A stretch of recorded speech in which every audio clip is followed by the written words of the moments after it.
Let's begin by talking about the postcranial skeleton, and in doing so I want to talk a little bit about the morphology of bone.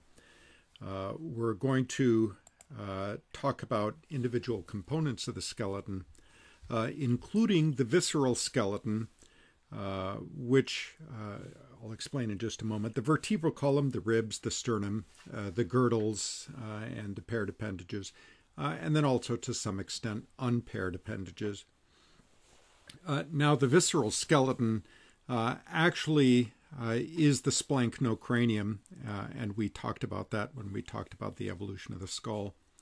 The splanchno-cranium is that part. The very first part of that is the platoquadrate cartilage and Meckel's cartilage, which obviously becomes overlain with the dermal cranium, or with dermal bone. But that first pair of gill arches, the platoquadrate and Meckel's cartilage, is followed by the second, third, and so on. And as we saw, parts of that become involved with the inner ear, the hyoid apparatus, and then the remainder of those arches actually become those components that are farther back, and that's what we're interested in. So everything actually all the way back to those cricoid rings around the trachea, that's all part of that visceral skeleton. A big part of what's happening with the vertebral column, or with the evolution of the postcranial skeleton, is what's going on in the vertebral column, and that's obviously associated with the girdles and with the paired appendages. So that's where we're headed with all of this. I want to begin by talking about bone itself, and we've already mentioned a number of times that bone is dynamic tissue. That is, it responds to whatever forces are being applied to it. And when we think about those forces, there are really four that we need to be concerned about. The first of these is compression. So that's when things are pushing down on something. Tension is when something is being pulled apart. Shear, and then torsion. And I think I can explain those better with the following diagram. So here on the left is an example of tension. So you have two opposing forces meeting at some point, compressing the bony element. Tension is when things are being pulled apart. Shear is when a force at one point is going in one direction, and then at a slightly different point is going in the opposite direction. So you end up with this line right through the middle of it where you can potentially get shear. And then torsion is this twisting kind of a motion that can take place in bone. And I think if you consider the skeleton and think about where these forces might show up or are most common to appear, it's pretty easy to figure that out. So, for example, compression. Think about elephants, especially African elephants, are enormously heavy. So they're up there north of 10,000 pounds. And those 10,000 pounds are supported by four limbs. So each limb is essentially tolerating 2,500 pounds or more. So there's a lot of compressive force on that, on each of those appendages, regardless of whether it's the hind appendages or front appendages. So the limbs of an elephant are designed like columns, so they are referred to as columnar limbs. They're designed to tolerate compressive forces because all this force is pushing down on it. And that's sort of interesting if you think about the next force, which is shear. If you look at, and this is actually incorrect, it's not the greater trochanter of the femur. Let's think about the neck of the femur. So if you think about how a femur is set up, you have the shaft which is coming up and then sticking out from, in humans at least, sticking out from the side of that shaft is the neck. And at the end of that neck is this articular surface which fits into the acetabulum of the pelvic girdle. So where those two units come together in that neck, there are going to be shear forces because there are these downward forces on the top of that articular surface, and the opposing force, which is going up the shaft of the femur, is slightly displaced from that. So that's where you have exactly this kind of scenario right here. Obviously here it's laid on its side, but that's exactly the scenario. If you think about it just for a little bit, what happens to little old ladies in their gimphood? They break their hips. Where do they break their hip? They break their hip at the neck of the femur. So why is that? Well, as a consequence of pregnancy and lactation, what females have done is they've robbed their bodies of all of this calcium. They use that calcium in the production of babies. And in general, they're not very good about replacing that calcium through diet or whatever. So old women generally are more likely to have brittle bones. They're less likely to have good bone density. And the consequence, that's one of the reasons, and the consequence of that is that as they get older, the neck of that femur is less able to tolerate shear forces, and as a consequence, they break their hip. Now you think to yourself, well, how would that work out for things like elephants or dinosaurs? And elephants and dinosaurs have a very interesting solution to that problem. What they've done is they've taken the head of that femur, and it's still at the end of the neck, but the neck is no longer going off to the side. Instead, the neck has been reorganized so that it is essentially perfectly vertical. So the head of the femur now sits on top, directly on top of the shaft of the femur, so that in that hip joint, all of the forces are now compressive. So dinosaurs and elephants have removed shear from that equation. And if you look at the acetabulum in the pelvic girdle, it is positioned such that it faces directly down. This also brings up an important point about dinosaurs and elephants and about the question of whether they were capable of running. And the answer to that is no. How do we know that? Well, two reasons, really. The first reason is simply on the basis of these compressive and shear forces. The shaft of the femur is designed to tolerate compression, not shear. In order to run, there are two ways to run faster. One way is to increase your stride rate, and the other is to increase stride length. As you increase stride length, the probability of shear increases. So because the limbs are designed to tolerate compression, not shear, if the elephant or if the dinosaur takes too large of a stride, that bone is going to be sheared.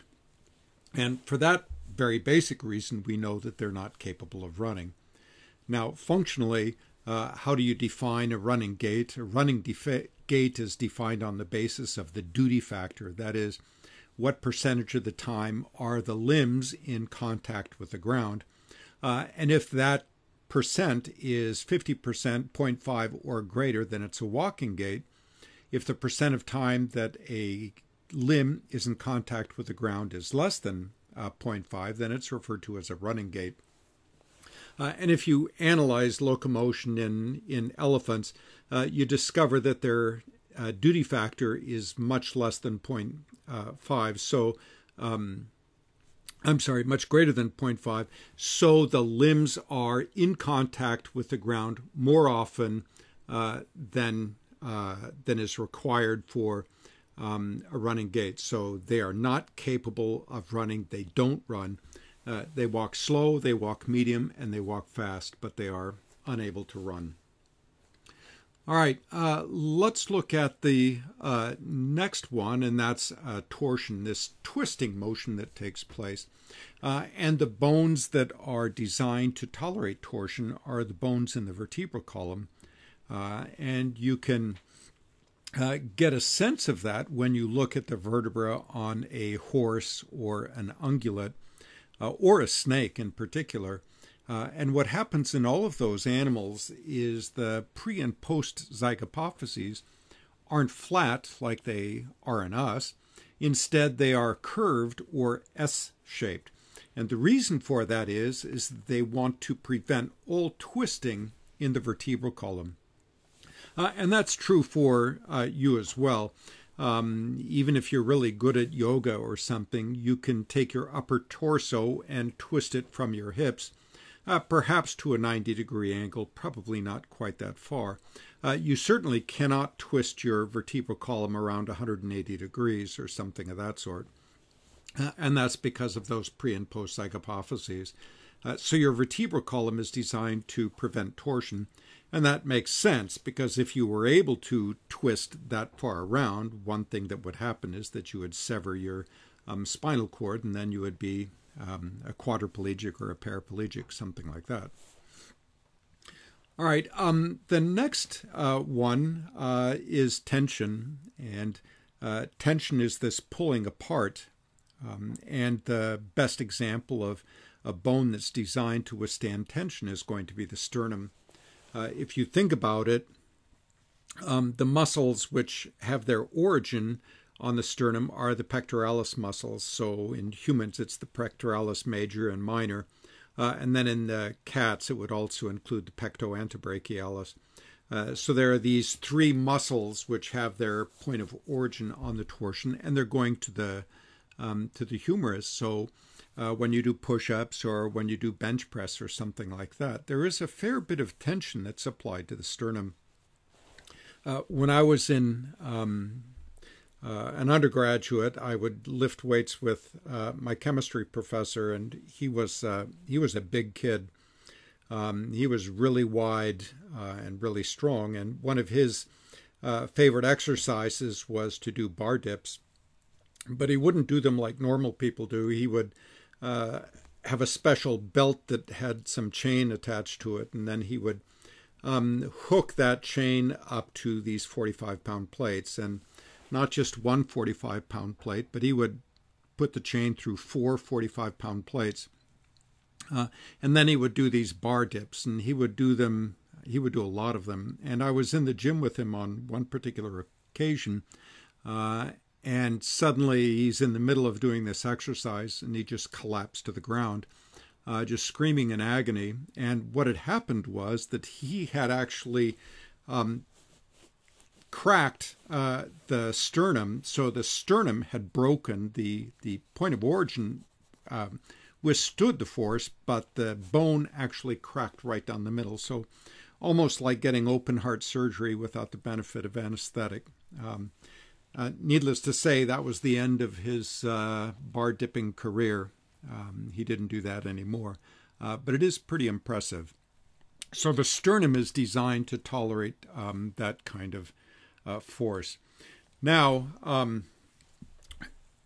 I have made the point again and again that bone is living tissue, and that it accommodates whatever forces are being applied to it. And as an example, you can think about someone who loses a great deal of weight very quickly. If, let's imagine you weigh 450 pounds or 600 pounds or something of that sort, your skeleton has to be able to tolerate those kinds of forces. And if now you suddenly drop down to a svelte 150 pounds or something like that, it's going to take a long time for the skeleton to reabsorb all of that excess tissue. So initially, at least, you will still have a very robust skeleton. And with time, obviously, all of that excess is going to be reabsorbed. But the skeleton is going to adapt itself to whatever forces are being applied to it.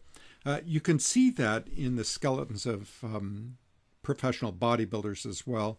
If you were to x-ray the skeleton of Arnold Schwarzenegger when he was a young man, you would be surprised by how dense and how thick that skeleton actually is. And all of these little ridges, these points where you have points of insertion or origin, for example, like the deltoid ridge or something of that sort, are going to be very pronounced. simply because of the continuous tension that's being applied to the bone at that point. So the skeleton, looking at the skeleton, you can get a good sense of where the forces are being applied. Now, that's not only on the surface of the bone, but that's also on the interior of the bone. Forces are being applied to it. Think, for example, about a sphere. And if you have a sphere and you apply compressive forces to it, let's look at what happens to these force lines on the lower right diagram here. So if you see these axes, these horizontal and vertical axes, when you have the sphere, which is then compressed into an ellipsoid, you'll notice that this vertical axis is going to be compressed and the horizontal axis is going to be under tension, so they're going to be stretched out.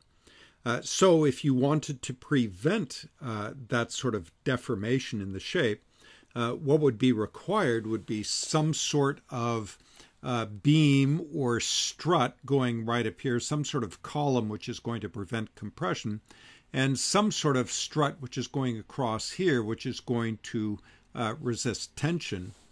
And in fact, if you look at the fine morphology of a bone, you can see exactly that. So let's imagine we're looking at let's begin just by thinking about a steel beam which is sticking out from the side of a bridge abutment or something like that. So you could think of the Bill Emerson Bridge. And if you're putting some sort of force down here on this end of the beam, you want to resist this thing going down, and the way to do that is going to be by having this sort of architectural component going up like this, because now this thing right here is going to resist the force which is being applied in this direction, so it's going to be resisting the compressive force. And this one right here is going to resist the tensile force or the tension, right? So this one is being pulled down, this one is being pushed down.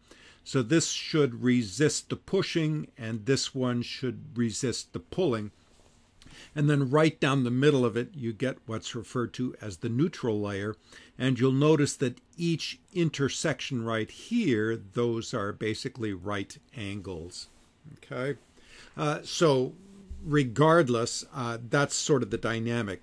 You have these 90-degree angles, and just as in the sphere, right, that's being compressed into an ellipse, you have one that's designed to tolerate compression and the other one designed to tolerate tension, and you'll notice that's a nice right angle right there at each quadrant. Okay, well, interestingly, you can measure the deformation that takes place along any of these surfaces using these things called strain gauges. A strain gauge is just a little electrical component. It's a resistor, and the resistance on the strain gauge increases as the amount of deformation increases. So as the stress increases, or as the strain increases, as the deformation increases, then the resistance increases. And in fact, what people have done is for thoroughbred horses, the sort that run in the Kentucky Derby, what people have done is they've glued these strain gauges directly onto the femurs and tibias of horse races, and they wire these into a little laptop computer which is mounted on the back of the horse, and then they have the horse run. And they can get a very nice picture, instantaneous picture throughout the entire run of this particular animal, of the strain that's taking place within the skeletal system. The Bill Emerson Bridge right there, just south of the river campus, that entire bridge is fitted with strain gauges. And every now and then you'll see some Department of Transportation truck parked along the side, and what they've done is they've taken their little laptop computer and plugged it into a port on the bridge, and they're actually getting readings on the deformation on the bridge as vehicles are going over the top of it. Let's hope that they keep a good record of those so they know when to replace that bridge. But that's what we're interested in. We're interested in these lines right here, which are designed to withstand or prevent deformation of the structure. So now let's look at what happens at the bottom of the femur. And here you can see exactly these sorts of lines. These lines are referred to as trabeculae. And you'll notice that they occur in these very nice sorts of orientations. So they are vertical and they are horizontal like this. And all of these intersections are at perfect right angles. So here you have this bone which is experiencing compression. So all the weight is pushing down. Right below these condyles is going to be the head of the, or the top of the tibia. And then in front of that, obviously, is going to be the patella. So here, all this weight is pushing down. And just like that ellipsoid, these sides here have this natural tendency to bow out, right? But these trabeculae going horizontally are preventing that. And you have all these forces operating down in this direction, in this vertical direction, trying to squish this thing together. And these struts right here, these vertical struts, are preventing that. So why not have just solid bone in there? Well, all sorts of reasons. Number one, calcium is expensive. And number two, in mammals, this marrow right in here, that's where we're going to be making our blood cells and so on, at least when you're young. So these struts right in here are this nice conservative design that will achieve the desired end result, that is to prevent deformation at the base of the femur, at the same time minimize the use of calcium and all of these expensive minerals needed to make bone, and number three, maximize the amount of volume that's available for the production of red blood cells. All right, that's the end of the first part here. More in just a bit.